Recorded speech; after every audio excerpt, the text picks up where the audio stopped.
जय श्री कृष्ण। नमस्कार दोस्तों, आज हम हंस गीता का द्वितीय भाग पढ़ेंगे, जिसमें हंस रूपी विष्णु का साध्य गुणों से संवाद है। हंस गीता का प्रारंभ युधिष्ठिर और भीष्म पितामह के संवाद से होता है, जिसमें पितामह भीष्म साध्य गुणों का हंस से जो संवाद हुआ उसका वर्णन करते हैं। तो आइए चलिए शुरू करते हैं। युधिष्ठिर ने पूछा, पितामह, संसार में बहुत से विद्वान सत्य, इंद्रिय संयम, क्षमा और प्रज्ञा की प्रशंसा करते हैं। इस विषय में आपका कैसा मत है? भीष्म जी ने कहा, युधिष्ठिर, इस विषय में साध्य गुणों का हंस के साथ जो संवाद हुआ था वही प्राचीन इतिहास मैं तुम्हें सुना रहा हूं। एक समय नित्य अजन्म प्रजापति पुण्यमय हंस का रूप धारण करके तीनों लोकों में विचर रहे थे। घूमते घामते वे साध्य गुण के पास जा पहुंचे। उस समय साध्य गुण ने कहा, हंस, हम लोग साध्य देवता हैं और आपसे मोक्ष धर्म के विषय में प्रश्न करना चाहते हैं, क्योंकि आप मुख्य तत्व के ज्ञाता हैं। यह बात सर्वदा प्रसिद्ध है। महात्मन, हमने सुना है कि आप पंडित और धीर वक्ता हैं। पतंत्री, आप उत्तम वाणी का सर्वत्र प्रचार है। पक्षी प्रवर, आपके मत में सर्वश्रेष्ठ वस्तु क्या है? आपका मन किसमें रमता है? पक्षीराज, खगश्रेष्ठ, समस्त कार्यों में से जिस एक कार्य को आप सबसे उत्तम समझते हो तथा जिसके करने से जीवों को सब प्रकार के बंधनों से शीघ्र छुटकारा मिल सके, उसका हमें उपदेश कीजिए।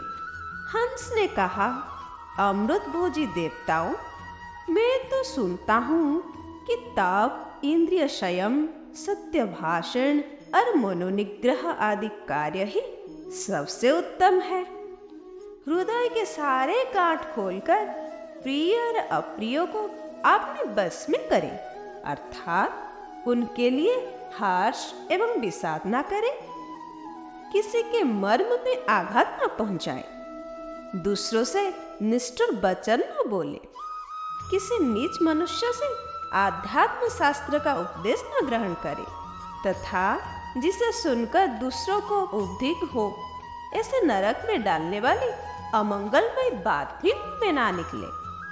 वचन रूपी बाण जो मुंह से निकल पड़ते हैं, तब उनके द्वारा विधा गया मनुष्य दिन रात शोक में डूबा रहता है, क्योंकि वे दूसरों के मर्म पर आघात पहुंचाते।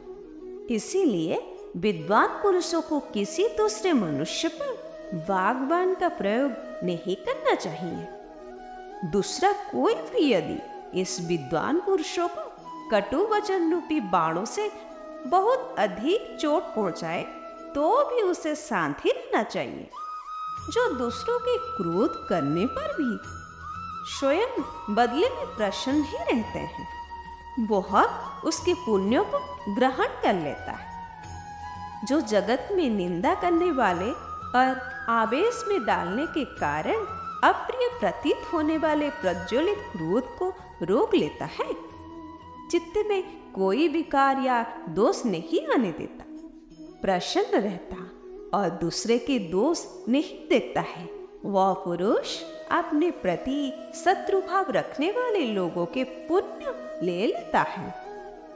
मुझे कोई गाली दे तो भी बदले में मैं कुछ नहीं कहता हूँ, कोई मार दे तो उसे सदा क्षमा करता हूँ, क्योंकि श्रेष्ठ जन क्षमा, सत्य, सरलता और दया को ही उत्तम बताते हैं। वेदाध्ययन का सार है सत्य भाषण, सत्य भाषण का सार है इंद्रिय संयम और इंद्रिय संयम का फल है मोक्ष।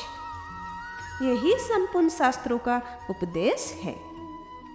जो वाणी का वेग मन और क्रोध का वेग, तृष्णा का वेग तथा पेट और जननेंद्रिय का वेग, इन सब प्रचंड वेगों को सह लेता है, उसी को ही ब्रह्मवेत्ता और मुनि मानता हूँ। क्रोधी मनुष्य से क्रोध ना करने वाला मनुष्य श्रेष्ठ है। असहनशील से सहनशील मनुष्य बड़ा है। मनुष्योत्तर प्राणियों से मनुष्य ही बढ़कर है तथा अज्ञानी से ज्ञानवान ही श्रेष्ठ है। जो दूसरों के द्वारा गाली दे जाने पर भी बदले में उसे गाली नहीं देता, उस क्षमाशील मनुष्य का दबा हुआ क्रोध ही उस गाली देने वाला को भस्म कर देता है और उसके पुण्य को भी ले लेता है। जो दूसरों के द्वारा अपने लिए कड़वी बात कही जाने पर भी उसके लिए कठोर या प्रिय कुछ भी नहीं कहता तथा किसी के द्वारा चोट खाकर भी धैर्य के कारण बदले में न तो मारने वाले को मारता है और न उसकी बुराई ही चाहता है, उस महात्माओं से मिलने के लिए देवता भी सदा लालायित रहते हैं। पाप करने वाला अपराधी अवस्था में अपने से बड़े हो या बराबर उसके द्वारा अपमानित होकर, मार खाकर और गाली सुनकर भी उसे क्षमा ही कर देना चाहिए। ऐसा करने वाला पुरुष परम सिद्धि को प्राप्त होगा।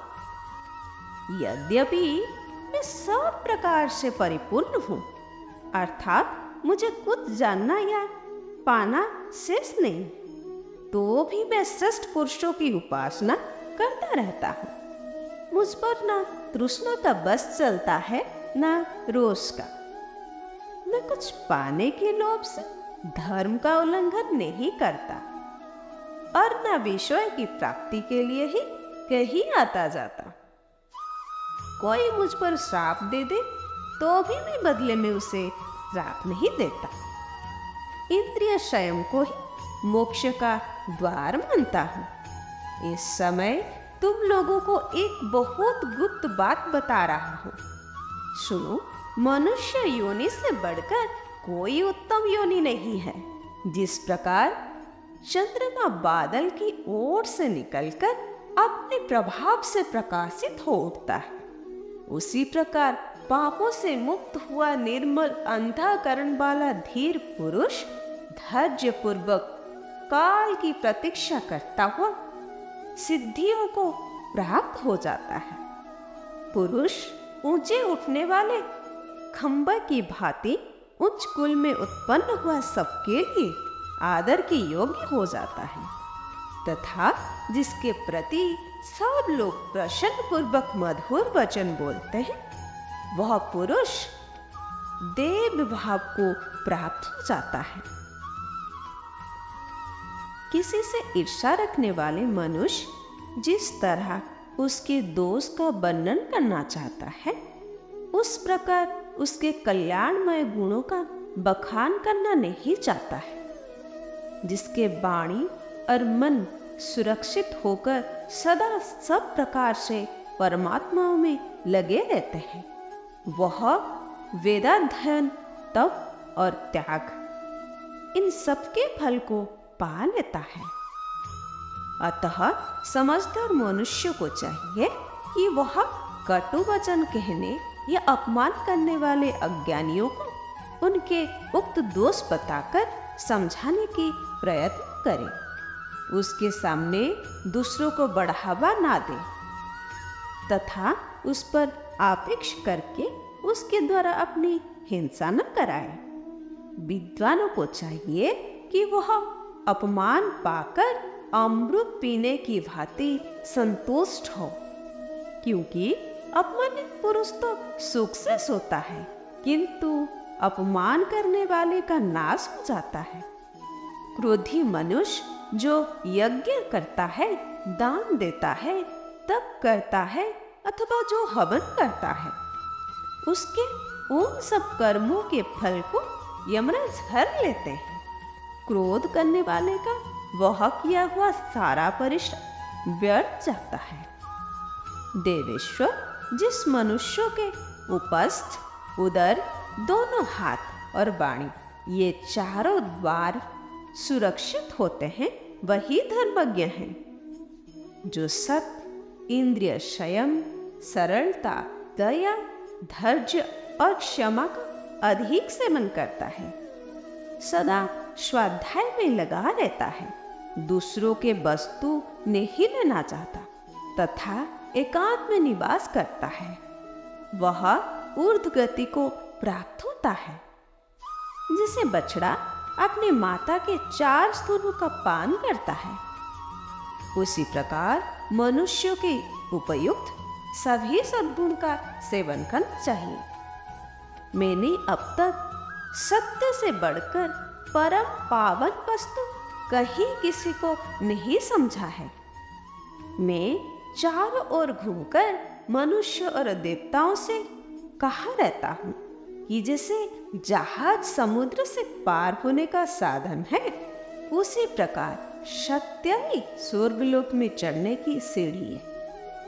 पुरुष जिस लोक के साथ रहता है, जैसे मनुष्य का सेवन करता है और जैसा होना चाहिए वैसा ही होता है। जैसे वस्त्र जिस रंग में रंगा जाए वैसे ही हो जाता है, उसी प्रकार यदि कोई सज्जन, असज्जन, तपस्वी अथवा चोर का सेवन करता है तो वह उन जैसा हो जाता है, अर्थात उस पर उन्हीं का रंग चढ़ जाता है। देवता लोग सदा सत्पुरुषों का संग उन्हीं के साथ वार्तालाप करते हैं, इसीलिए वे मनुष्यों के क्षणभंगुर भोगों की ओर देखते भी नहीं जाते। जो विभिन्न विषयों के नश्वर स्वभाव को ठीक ठीक जानते हैं, उसके समानता न चंद्रमा कर सकते न वायु। हृदय गुफा में रहने वाला अंतर्जमी आत्मा जब दोष भाव से रहित हो जाता है, उस अवस्था में उसका साक्षात्कार करने वाला पुरुष सन्मार्गगामी समझा जाता है। उसकी इस स्थिति से ही देवता प्रसन्न होते हैं।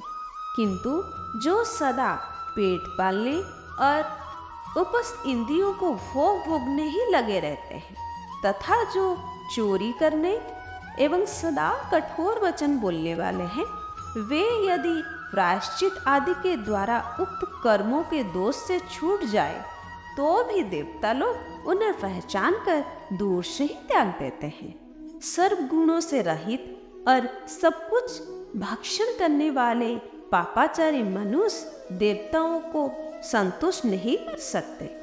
जो मनुष्य नियम पूर्वक सत्य बोलने वाले, कृतज्ञ और धर्मपरायण है, उन्हीं के साथ देवता स्नेह संबंध स्थापित करते हैं। व्यर्थ बोलने वाले की अपेक्षा मौन रहना अच्छा बताया गया है।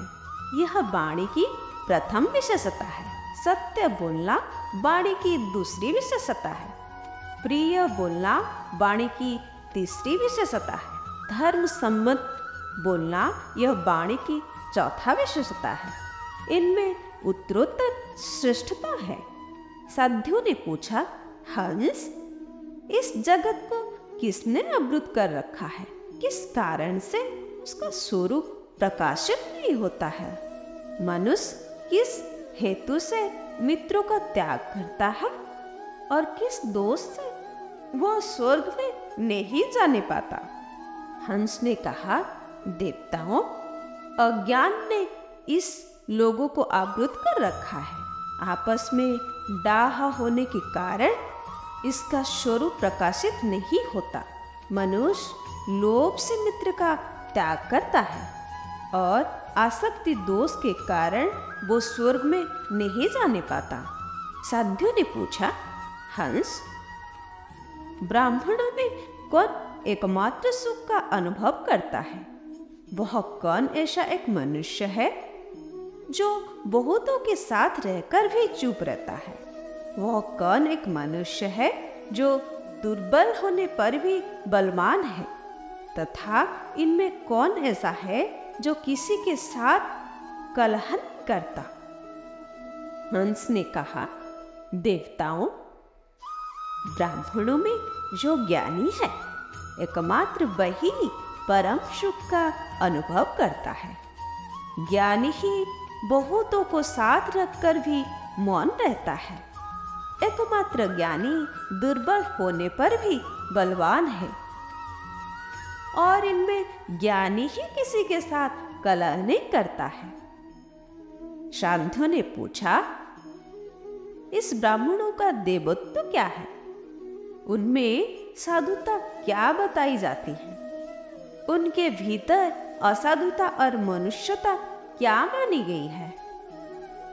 हंस ने कहा, साध्यगण, वेद शास्त्रों का स्वाध्याय ही ब्राह्मणों का देवत्व है। उत्तम व्रतों का पालन करना ही उनमें साधुता बताई जाती है। दूसरों की निंदा करना ही उनकी असाधुता है, और मृत्यु को प्राप्त होना ही उनकी मनुष्यता बताई गई है। भीष्म जी कहते हैं, युधिष्ठिर, ऐसा कहकर नित्य अविनाशी परम देव भगवान ब्रह्मा साध्य देवता के साथ ही ऊपर स्वर्गलोक की ओर चल दिए। सर्वश्रेष्ठ अविनाशी देवाधिदेव ब्रह्मा जी के द्वारा प्रकाश में लाया हुआ यह पुण्यमय तत्व ज्ञान, यश और आयु की वृद्धि करने वाला है, तथा यह स्वर्गलोकों की प्राप्ति का निश्चय साधन है। इस प्रकार श्री महाभारत शांति पर्व के अंतर्गत मोक्ष धर्म पर्व में हंस गीता समाप्त हुआ। जय श्री कृष्ण।